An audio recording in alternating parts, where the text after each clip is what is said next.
A year ago, a pigeon died in my room's balcony. The stench was awful. So I asked my parents, can't we just call the society cleaners to clean this up? And I was met with a loud silence. They asked me, why should someone else clean this disgusting mess that has happened in our own home? And I could give them no reply. See, at this point, I had been working with sanitation workers for about a year. So I knew the realities of a society that expects people of certain castes to clean up the things that pure people don't associate themselves with. I knew this line of thinking. I had been furious about it myself, but I still said it. And that's the thing, right? Most people subconsciously gain biases and beliefs about the way the caste system works, but then seldom find opportunities to question those biases and beliefs. And that is why I will argue that our approach to education itself has to be redefined.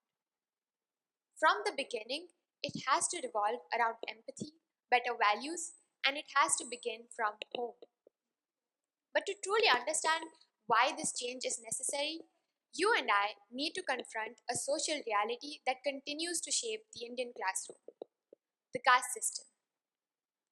The caste system is ancient, it is deeply connected to India's history, and without it, India would not be the country that it is today.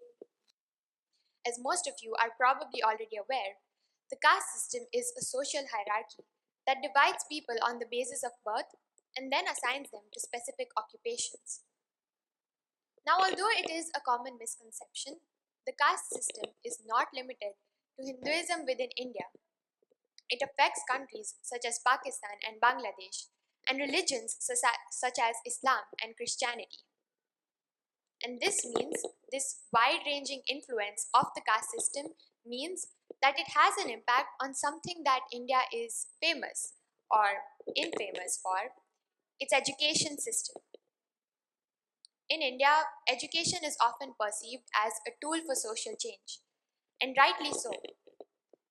But what happens when the tool itself suffers from a social reality, a social evil? The social evil being the caste system.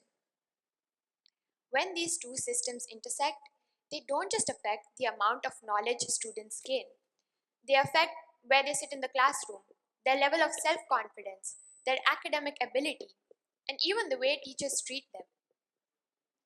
Even important government schemes, such as the midday meal program, are affected. Down to Earth, an online newspaper, has reported that in several states, Dalit children were found to be served significantly less food compared to their upper caste classmates, and the system endangers children's lives. 3 years ago, in Rajasthan, a Dalit boy lost his life when he was beaten by his parents, by his teachers, for touching a water pot not meant for him. For touching a water pot not meant for him. I think you and I can agree that in India, our education system is itself in need of reform.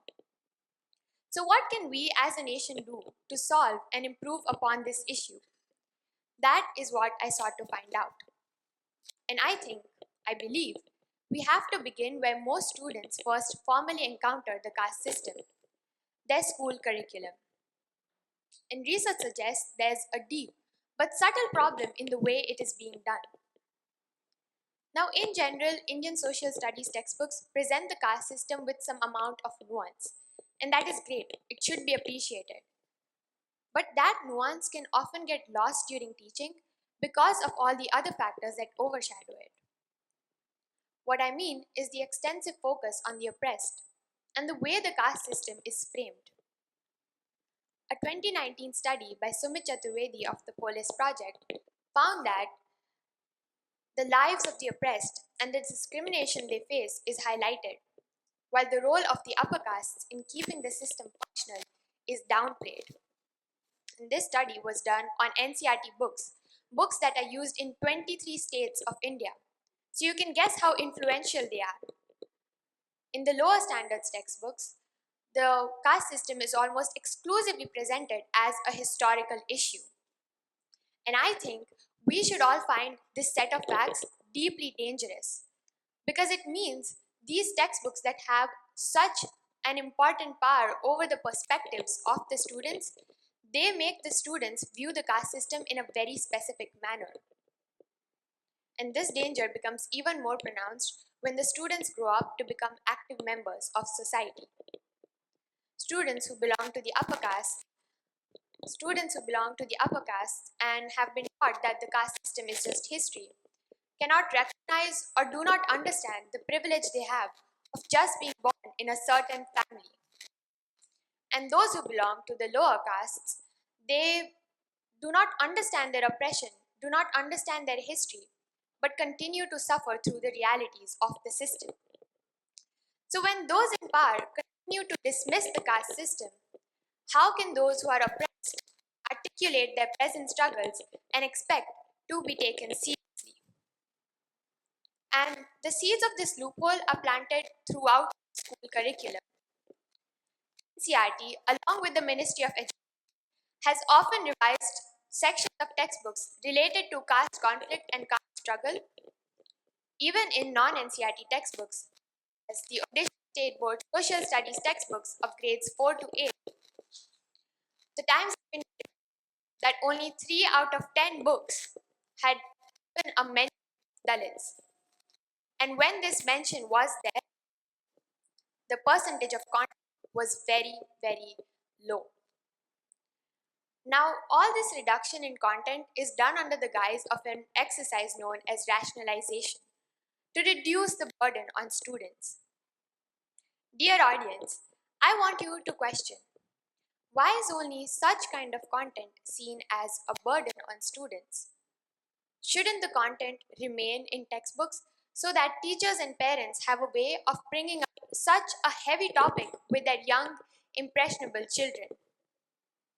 And this is very necessary because when the youth will experience a change in the way they are being taught about the caste system, they will be the ones to become the catalyst of change.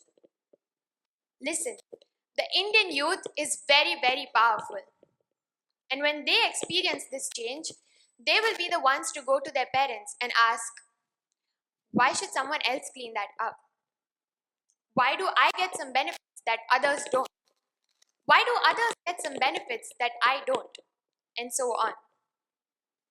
When they start asking these questions, they will be the ones to stop the cycle of the caste system progressing further with each generation, as it has done for centuries. I know all states follow different curriculums, so it may be difficult to implement such a nationwide change in the way we teach the caste system.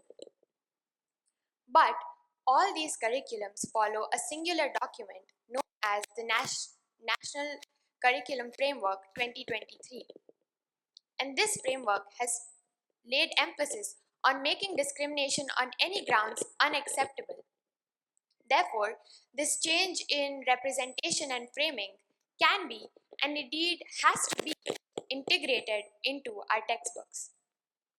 And this has to happen really fast because, as you may have noticed, the divide between castes is only increasing. And it is turning to a strong undercurrent of anger towards a system that is increasingly becoming more controversial, the reservations system. Now, I'm not here to propose radical change to the reservation system, but I do want to point out a loss in empathy and the, the gap between the original purpose of the reservations and the way they are being implemented currently. As we have been taught, and correctly, that the reservations are important for providing opportunities, a life of dignity, for offering opening doors that would otherwise remain firmly shut to the oppressed castes, no matter their financial status. And receiving education means that they are at least having a chance at uplifting themselves from their assigned strata in society. But the cold numbers, cold hard research suggests that the situation is still very much dire. Students who are admitted to higher institutions through quotas continue to face severe discrimination and even during campus placements. This means that they try to change their identity or hide their identity by changing or hiding their surnames, adopting different dietary practices, and more. And this undermines one of the key goals of the reservation system, to protect the vast number of identities we have in India, while also ensuring that all of them get an equitable number of opportunities. The reservations are important, but there is something that needs to be changed. You and I are both aware.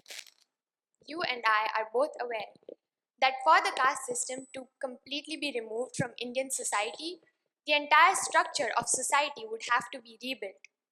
So, on a national scale, we have to start reflecting on whether reservations on their own are enough to alleviate the caste inequalities we see in society today. In India, there are many things that can get you labeled an anti nationalist. To me, anti nationalism is the refusal to acknowledge caste's privilege, to ignore the ongoing oppression it enables, to dismiss the caste system as something that happens in the rural areas, and to passively accept what we are taught without question. These are all institutional, structural changes that I am recommending, and they are something that I intend to work towards. But there are many things that you can do. You can reflect on what I've just said and tell me something I might have missed. You can reflect on what you were taught about the caste system and analyze whether it accurately matches the way Indian society treats the caste system. You can speak up when you hear something that is casteist, even if it is your friend, your parent, your teacher. Especially if it is your friend, your parent, your teacher. And although this may not apply to everyone, you can stop using separate utensils for those who keep your house clean, because that is what the children see, and that is what the children will do. We just have to remember that caste based discrimination doesn't just happen, as is often portrayed by our education system. It is done by someone, perpetrated by someone, and that someone is often someone with power, with power, with position, with status. That someone often looks like me and you. I love this country, but we need to take a deeper look at the way it is changing. Is it changing for the better? Education is the one tool we have to confront the caste system, a system that has literally taken and ruined the lives of millions of people. As you leave today, I hope you continue questioning yourselves for the biases you may still hold, and you continue to question the people around you for the biases they hold. As you leave today, I hope you take one step forward to a caste free society. Thank you.